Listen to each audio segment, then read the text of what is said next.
इस वक्त खबर त्रिपुरा धर्मनगर से आ रही है, जहां त्रिपुरा के कुमारघाट अल्तोरा हादसे को 1 साल हो गया है। रथ के नाम पर कई लोगों ने अपने प्रियजनों को खो दिया। 1 साल बाद कैसे हैं शोक संतप्त? कुमारघाट रथकंडा पर है हमारी खास रिपोर्ट। क्या आपको त्रिपुरा का उल्टा हादसा याद है? कल उस शापित दिन की बरसी थी। 28 जून 2023 को इस्कॉन अधिकारियों ने उनकोटी जिले के कुमारघाट में जगन्नाथ देव के उल्टोर्त का आयोजन किया। उस दिन रथ की रस्सी खींचने के लिए हजारों की संख्या में जगन्नाथ भक्त सड़कों पर निकल पड़े और उस रथ की रस्सी ने उस दिन 10 नई जिंदगियां छीन ली। नगर परिक्रमा के दौरान कुमारघाट के ब्लॉक चौमुहानी पर राष्ट्रीय राजमार्ग पर लोहे से बने विशाल रथ का ऊपरी हिस्सा अचानक उच्च क्षमता 33 केवी बिजली लाइन के संपर्क में आ गया। देखते ही देखते पूरे रथ में आग लग गई। तुरंत ही रथ को छू रहे श्रद्धालु रथ एक्सीडेंट रथे आमार सेले एवं वाइफ मारा गेछिलो। आमार नाम हलो रिंटू मालाकार, आमार वाइफेर नाम द्रौपदी मालाकार, आमार सेले शुभदीप मालाकार मारा गेछिलो।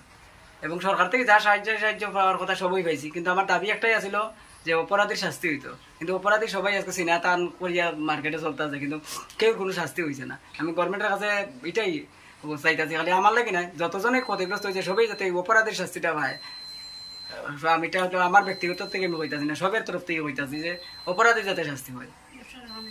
বছর তো একটা বছর হয়ে গেল, অতিক্রান্ত হয়ে গেল, কিন্তু কেউ তো শাস্তি পাইল না। এই যে রথটা টোটালি আনলিগেল ভাবে হয়েছে।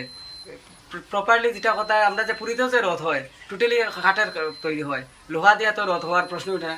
এবং উইদাউট পারমিশন হয়েছে রথ, এবং ওভার সাইজ হয়েছে, বানানো হয়েছে রথটা, এবং কোনো পারমিশন ছাড়া।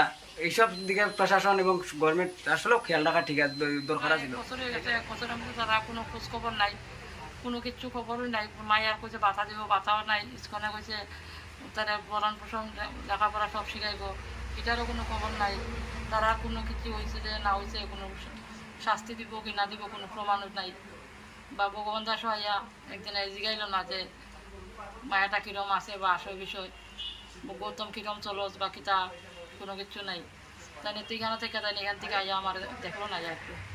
এই যে গৌতম যে কেমনে চলবো, কেমনে কিতা করবো, চাকরি বাকরি কিচ্ছু নাই, এ চলবো কেমনে? এর পরিবারটা এরকমভাবে ধ্বংস করছে। মরছে 2 জন, এর বউ আর একটা বাচ্চা আছে, ওই যারা হাত কাটা। আর 1 বছরে যা কোনো বাতা টাতাও নাই, মায়ের বাতা টাতা দিছে না। ইস্কনে আর কমিটির তো এই ঘটনাটা করছে, এটা তো সবাই করছে না, তারাই তো মিল্লা করছে। দোষ তো বেশিরভাগ কমিটির আছে। ইস্কনে যদিও বানায় তো ইস্কনের কমিটি দিল না, কমিটি বাধা দিল না যে কোনোদিন লোয়া দেওয়া হয় না।